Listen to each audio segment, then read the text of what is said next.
Welcome to African Folktales by Tammy. Please don't forget to hit the like button and subscribe for more interesting stories. Also share this story to someone who might be interested. Let's get into the story. The city of Amata was a bustling hub of activity, a place where dreams were built and fortunes were made.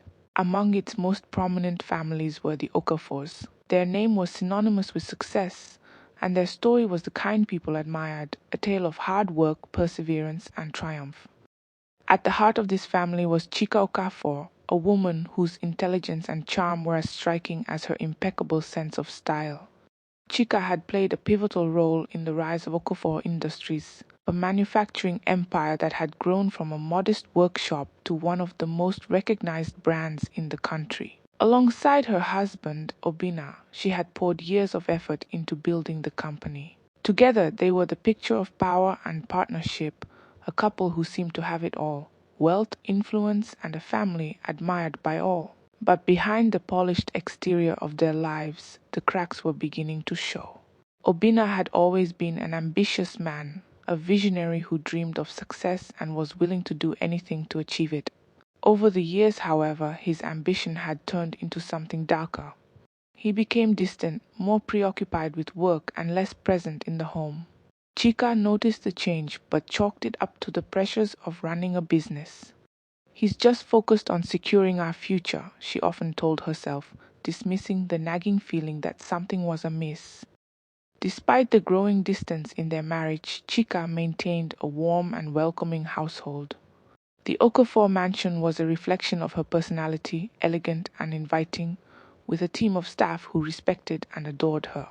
Among them was Ngozi, a quiet and reserved young maid who had been with the family for 3 years.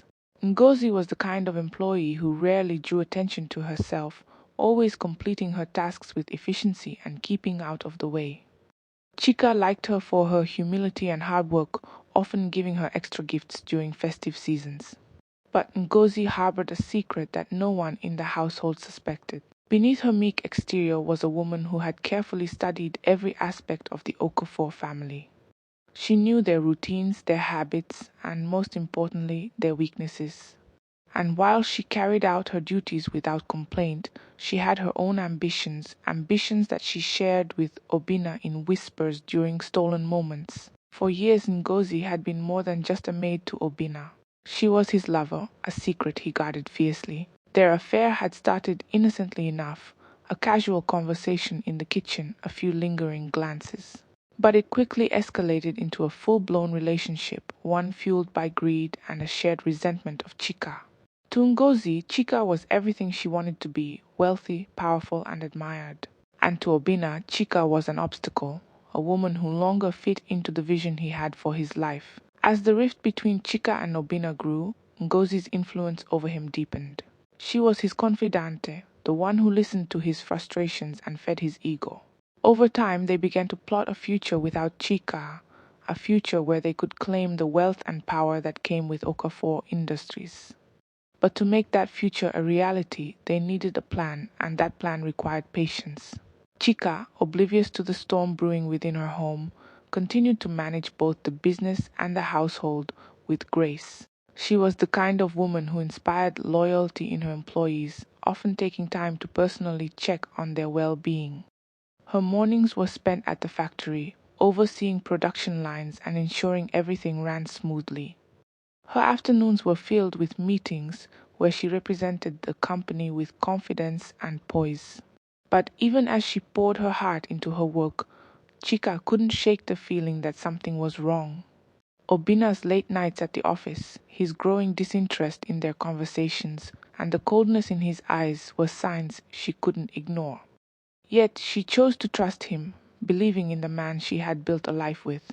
After all, hadn't they overcome so much together? She had been there when he had nothing, when they struggled to make ends meet. Surely their bond could withstand whatever was causing this distance. Unbeknownst to her, Obina's mind was already made up. He had convinced himself that Chika's time had passed, that she was no longer the woman he needed by his side. With Ngozi whispering in his ear, he began to see Chika not as a partner, but as a barrier to his ambitions. As the days turned into weeks, the tension in the household grew. Chika noticed small changes, whispers between Ngozi and Obina, lingering glances that felt out of place. But she dismissed them, choosing to focus on her work and family. She had no idea that the people she trusted most were plotting her downfall, and that the life she had built was about to unravel in the most devastating way. The Okafor household was no longer a home. It had become a battlefield, and Chika was the unsuspecting target in a war she didn't even know was being waged. It was a typical evening in the Okafor household, one that carried no warning of the tragedy about to unfold. Chika had spent the day at the factory, ensuring operations were running smoothly as she always did. By the time she returned home, the stress of meetings and production deadlines weighed heavily on her. But she looked forward to a quiet evening meal with Obina. Dinner was a cherished tradition for Chika, a rare moment to bond as a couple amidst their busy lives. She had asked the cook, Mama Ifioma, to prepare her favorite dish, jollof rice with grilled fish and spicy pepper sauce. Chika loved the way Mama Ifioma prepared her meals, with just the right balance of spices that reminded her of her childhood in the countryside. As the meal was served, the dining room sparkled under the glow of the chandelier, its grandeur a reflection of family's wealth. Chika and Obina sat at opposite ends of the long dining table. The silence between them was punctuated only by the clinking of cutlery against porcelain plates. Chika tried to start a conversation asking about his day, but Obina responded with curt, one-word answers. His demeanor was cold, distant, and it stung more than she cared to admit. Halfway through the meal, Chika began to feel unwell. She put down her fork, a slight frown creasing her forehead. I'm not feeling right, she said softly, her hand instinctively moving to her chest. Obina looked up, feigning concern. What's wrong? Are you all right? Before she could respond, her face twisted in pain. She clutched her chest, her breathing labored, and her vision blurred. Obina, she gasped, her voice weak. Her chair scraped against the floor as she attempted to stand, but her legs buckled beneath her. Obina stood abruptly, his chair toppling over. Somebody help, he shouted, though his voice lacked the genuine panic one might expect from a grieving husband. The staff rushed into the dining room, their faces pale with shock as they saw Chika collapse onto the marble floor. Mama Ifioma knelt beside her, tears streaming down her face. Madam, what is it? She cried, shaking her gently. But it was too late. Chika Okafor, the heart of the family, was gone. The news spread like wildfire, and by the next morning, the Okafor mansion was swarming with police officers and investigators. An autopsy was conducted, and the results were clear. Chika had been poisoned. The revelation sent shockwaves through the household. The staff was questioned one by one, their lives dissected under the scrutiny of the law.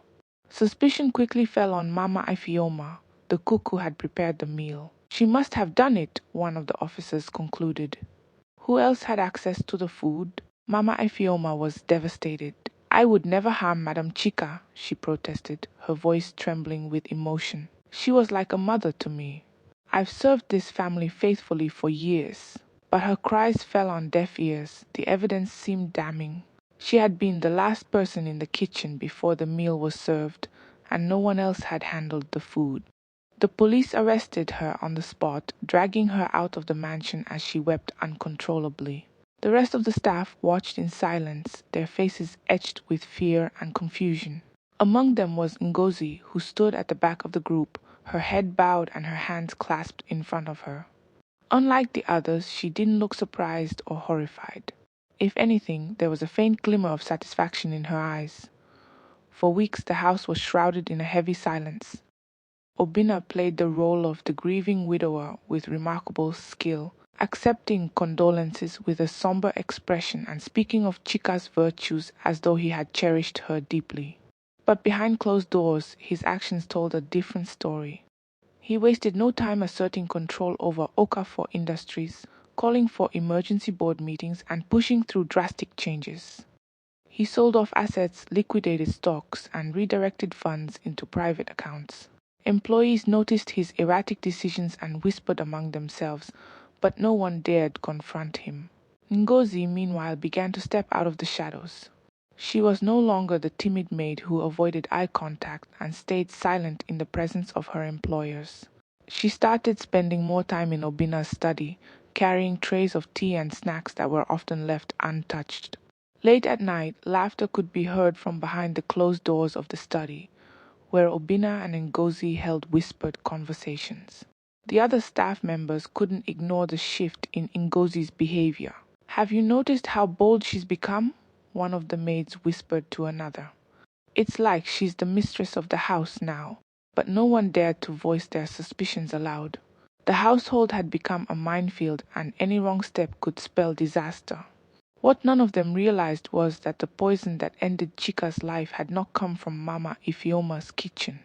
It came from a vial hidden in Ngozi's room, a vial that held the key to a conspiracy far darker than anyone could imagine. With Chika gone, the dynamics of the Okafor household changed overnight. Obina Okafor, now the sole head of both the family and the business, wasted no time taking charge. To the outside world, he played the role of a grieving husband impeccably. He attended church services, donated generously in Chika's memory, and spoke to the media about the void her death had left in his life. But behind closed doors, Obina was a man transformed not by grief, but by a newfound freedom. He no longer had to share power with Chika, the woman who had built Okafor Industries alongside him. To him, her death wasn't a tragedy but an opportunity. In his first week as the sole decision maker, Obina called an emergency board meeting. The directors of Okafor Industries, men and women who had respected Chika deeply, were stunned by the rapid changes he proposed.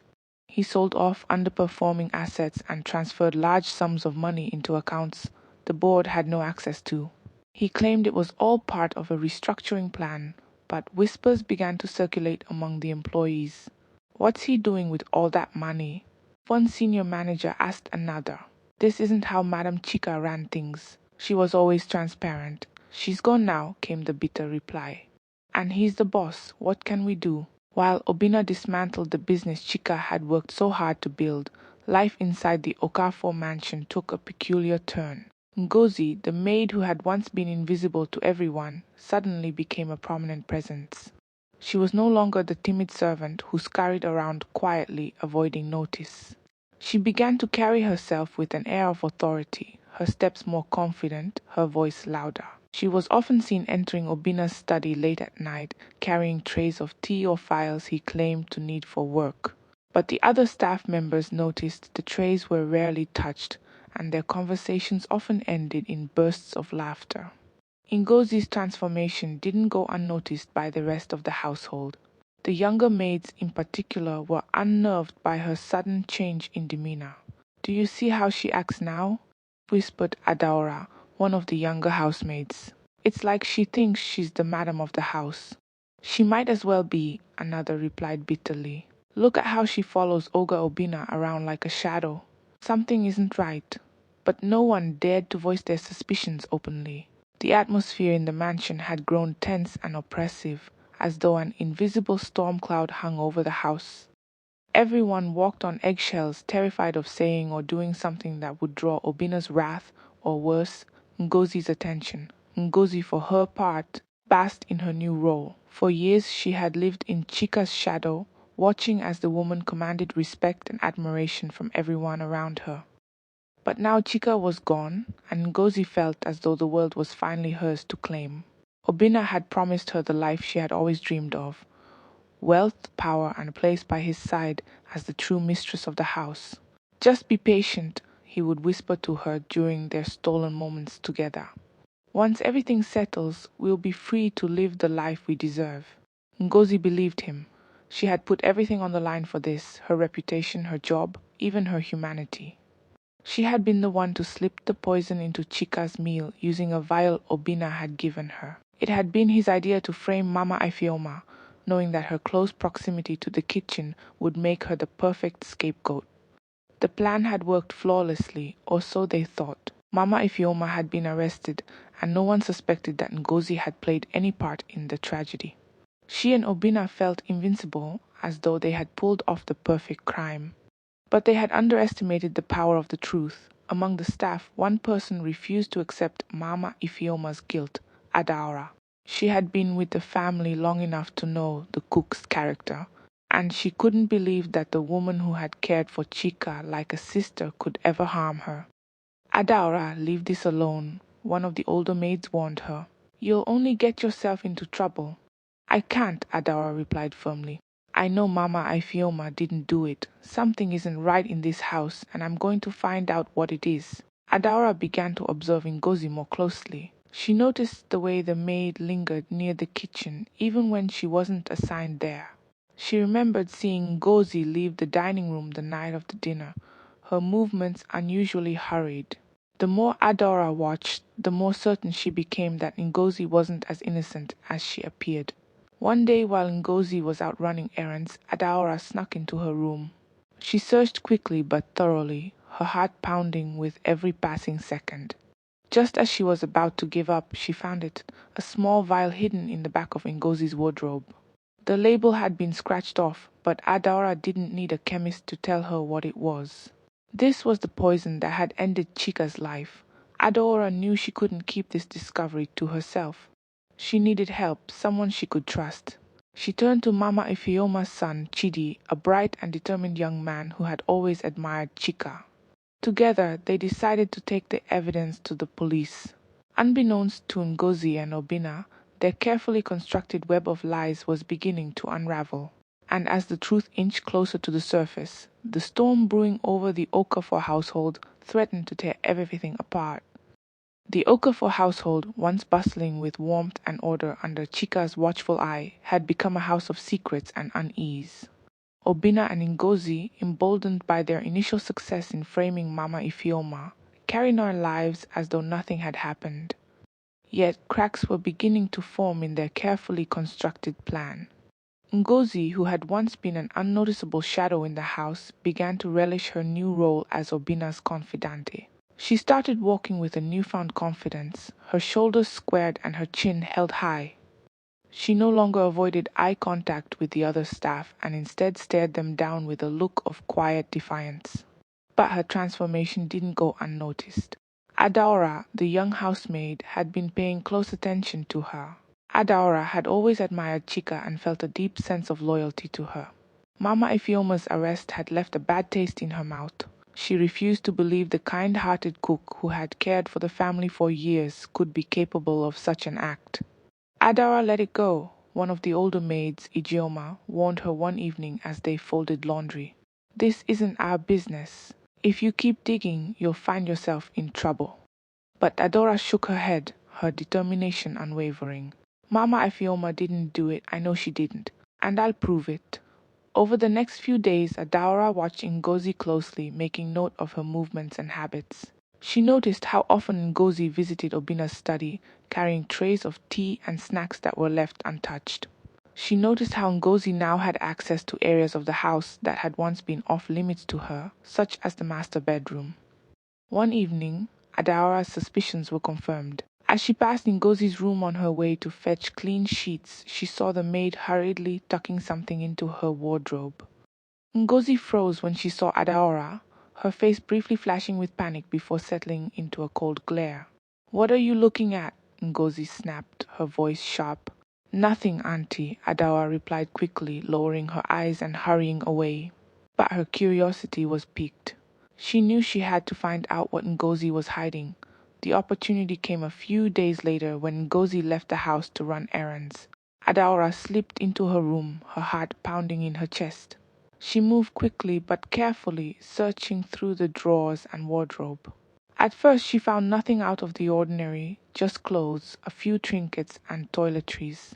Then in the back corner of the wardrobe she found it, a small vial with a scratched-off label. Adaora held it up to the light, her breath catching in her throat. She didn't need a label to know what it was. This was the poison that had killed Madame Chika.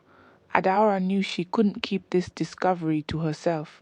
She needed someone she could trust, someone who would help her expose the truth.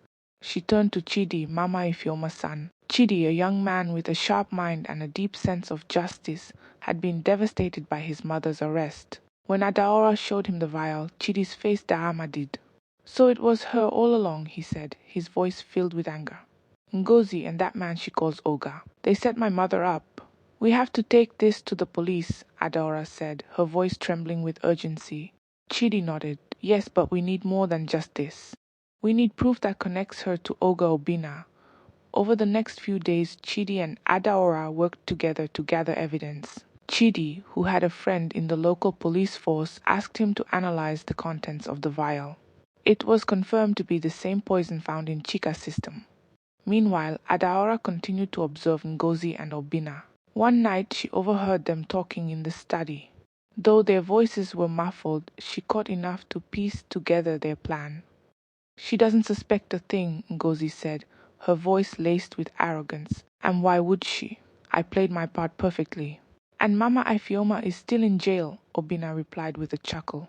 "No one will ever connect us to this." Adaora's blood boiled as she listened. She wanted to burst into the room and confront them, but she knew she had to be strategic. If she acted rashly, they might destroy the evidence or find a way to cover their tracks. When Adaora shared what she had heard with Chidi, he decided it was time to act. Armed with the vial and a recording of the muffled conversation, they approached the police. Chidi's contact, Inspector Ben, agreed to reopen the case. Ngozi was brought in for questioning first. Under the pressure of interrogation, her confidence crumbled. She confessed to poisoning Chika's meal, but claimed she had done it under Obina's instructions. "He promised me everything," she sobbed. "He said we'd take over the company and live like royalty." When Obina was confronted with Ngozi's confession, he tried to deny everything. But the evidence was overwhelming. The vial, the recordings, and Ngozi's testimony painted a clear picture of their conspiracy. The cracks in their plan had turned into a full-blown collapse. Obina and Ngozi's once unshakable confidence was replaced with fear as they realized the game was over. But their punishment was just beginning. The arrest of Ngozi and Obina sent shockwaves through the Okafor household and the city of Amata. The man once regarded as a grieving widower and the face of Okafor Industries was now revealed as a cold-blooded schemer, willing to destroy anyone, including his wife, to achieve his selfish ambitions. As Ngozi sat in the interrogation room, her initial defiance gave way to desperation. The police, led by Inspector Ben, had built a solid case against her. The vial Adaora found in her room was the key piece of evidence, directly linking her to Chika's murder. The poison inside matched the traces found in Chika's system, and under the weight of the evidence, Ngozi began to crack. "It wasn't just me," she confessed, her voice trembling. "It was Obina's idea. He told me Chika was standing in the way of his plans. He said we could be together if she was gone." Inspector Ben leaned forward, his expression stern. "And you believed him? You poisoned an innocent woman, framed Mama Ifioma, and thought you'd get away with it?" Ngozi broke into sobs, her head in her hands. "He promised me everything," she whispered. "He said we'd take over the company, that we'd live like royalty. I didn't want to do it, but he convinced me." With Ngozi's confession, the police turned their attention to Obina. When they arrived at the Okafor mansion to arrest him, he was in his study, sipping a glass of whiskey as though nothing had happened. The knock at the door startled him, but he quickly composed himself. "What is the meaning of this?" he demanded as Inspector Ben entered the room flanked by officers. "Obina Okafor, you are under arrest for the murder of your wife, Chika Okafor, and conspiracy to frame an innocent woman," the inspector announced, holding up a warrant. Obina's confident facade faltered for a moment, but he quickly recovered. "This is ridiculous," he said, forcing a laugh. "I loved my wife. I would never harm her." But his protests fell on deaf ears. The evidence against him was overwhelming. Ngozi's confession, the vial, and the recordings Adaora had captured all painted a damning picture. Obina was handcuffed and escorted out of the house, his neighbors and staff watching in stunned silence.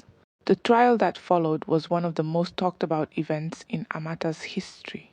The courtroom was packed with reporters, employees of Okafor Industries, and members of the public who had admired Chika. As the prosecution laid out the details of the crime, the audience listened in horror. The story of how Obina and Ngozi had conspired to kill Chika, frame Mama Ifioma, and seize control of the family business was like something out of a dark folk tale. The prosecution painted Obina as a man consumed by greed and Ngozi as his willing accomplice. a maid who betrayed the trust of the woman who had treated her like family. When Ngozi took the stand, her tears flowed freely as she recounted her role in the crime. "I didn't want to do it," she repeated, her voice trembling. "But Obinna made me believe it was the only way." Obinna, on the other hand, remained defiant until the end. He claimed Ngozi was lying, that she'd acted alone out of jealousy and spite. But his arguments were unconvincing. The evidence was irrefutable and the jury saw through his lies. After weeks of deliberation, the verdict was delivered.